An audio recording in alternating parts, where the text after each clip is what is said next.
station. Mijo and Sheila were walking down the street as they passed the fire station. Sheila said, "Mijo, let's go ride a fire truck."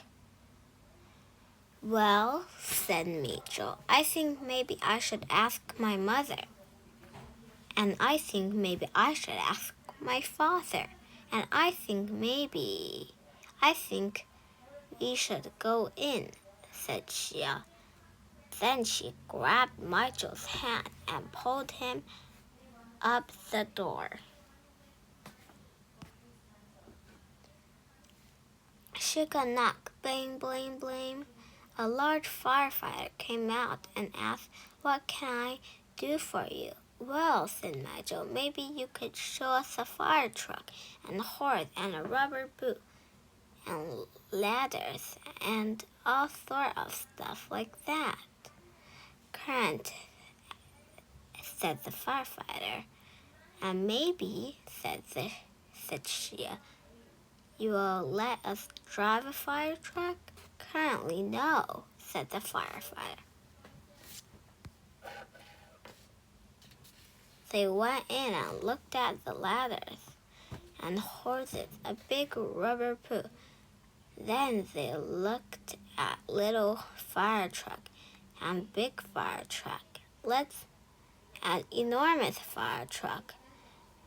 Then they were done. Michael said, "Let's go." "Right," said Sheila.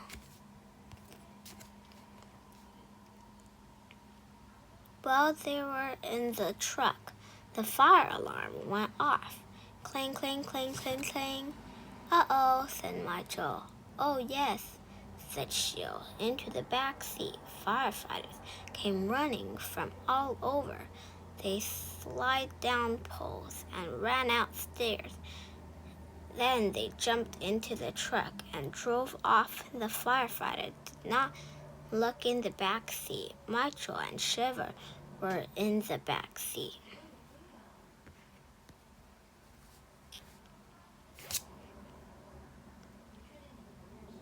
They came to the enormous fire lot, and a yucky colored smoke got all over everything. "It's colored," Michael yelled. "Green and blue is colored, so purple, green and yellow." Then the fire chief saw them. He said, "What are you doing here?" Sheila said, "We came in the fire truck. We thought maybe it was a bus. We thought maybe it was a taxi. We thought maybe it was an elevator. We thought maybe. I think I'd better take you home," said the fire chief. He put Michael and Sheila in his car and drove them away. When Michael got home, he knocked on the door. His mother opened it and said, "You are a messy boy. You can't come in and play with Mijo. You're too dirty." She slammed the door right in Mijo's face.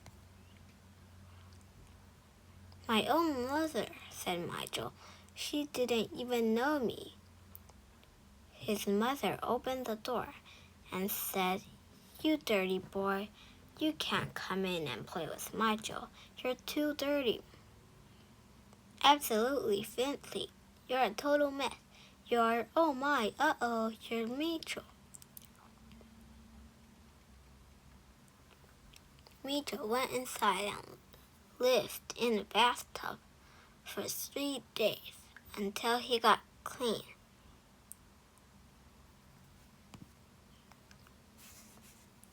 When Sheila came home, she knocked on the door. Her father opened it and saw an incredible messy girl. She said, "You can't come in to play with Sheila. You're too dirty." He slammed the door right in her face. "Oh," said Sheila, "my own father. And he didn't even know me." He kicked the pearl on the door as loudly as she could. Her father opened the door and said, "Now stop that racket. You're a dirty girl. You can't come in and play with Shia. You're too dirty. You're absolutely flinty. You're a total mess. You're... Oh my, you're Shelia. Right, said Shelia. I went to a fire in the back of the truck, and I got all smoky. I wasn't even scared. Sheila went inside and lived in the bathtub for 5 days until she got clean.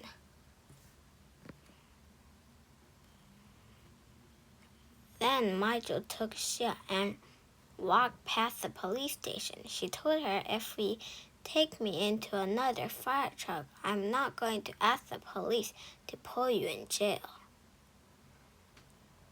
Jail? Yelled Shelia. Let's go look in the jail. What a great idea. Said Mitchell, and Shelia grabbed his hand and pulled him into the police station. The end.